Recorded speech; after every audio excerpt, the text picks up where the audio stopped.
સુરત શહેરમાં સોશિયલ મીડિયાના માધ્યમથી લોકો સાથે છેતરપિંડી કરનાર રીઢા આરોપીને સાયબર ક્રાઇમ સેલે દબોચી લીધો। આરોપી ઈંટોના વેચાણના નામે ગ્રાહકોને પોતાની જાળમાં ફસાવી લાખો રૂપિયા ખંખેરતો હતો। સુરત સાયબર ક્રાઇમ સેલે પોલીસે નરેન્દ્ર કનૈયાલાલ સારક્ષત નામના આરોપીને ઝડપીને જેલના સળિયા પાછળ ધકેલી દીધો। આ મામલે પોલીસ દ્વારા આરોપીની કડકાઈથી પૂછપરછ કરતા હાથ ધરી અને તપાસ શરૂ કરી, જેમાંથી અનેક ચોંકાવનારા ખુલાસા થયા।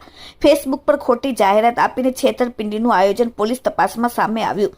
આરોપી નરેન્દ્રએ ફેસબુક પર ખોટા નામથી એકાઉન્ટ બનાવીને એકાઉન્ટ પર વેચાણની આકર્ષક જાહેરાતો મૂકતો હતો।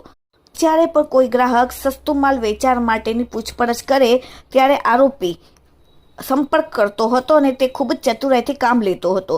આરોપી જસ્ટ ડાયલ જેવી એપ્લિકેશન પરથી અસલી ઈંટના ભઠ્ઠાવાળાનો સંપર્ક કરતો અને ગ્રાહકને માલ પહોંચાડવાનું આશ્વાસન આપતો હતો। ગ્રાહક પાસેથી એડવાન્સ પેમેન્ટ લઈ લેતો હતો અને ભઠ્ઠાવાળાને પૈસા ચૂકવતો ન હતો અને તે રકમ પોતે પચાવી પાડી ગ્રાહક તથા ભઠ્ઠાવાળા બંનેનો સંપર્ક તોડી નાખતો હતો। ત્યારબાદ આરોપી પોતાનો ફોન સ્વિચ ઓફ કરીને ફરાર થઈ જતો હતો।